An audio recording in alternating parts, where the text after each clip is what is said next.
cellphone mo ito. Akin na yung cellphone mo ito. Ano? Akin na yung cellphone.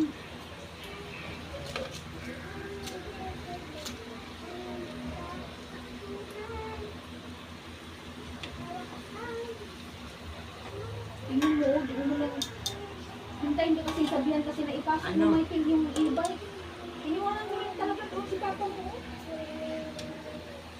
Siya ang nag-ano niya na. Ang ano mo talaga nun?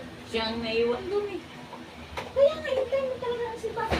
Sabihan ka ni papa mo nag-ano yung Ikaw yung anak, dapat ikaw na nag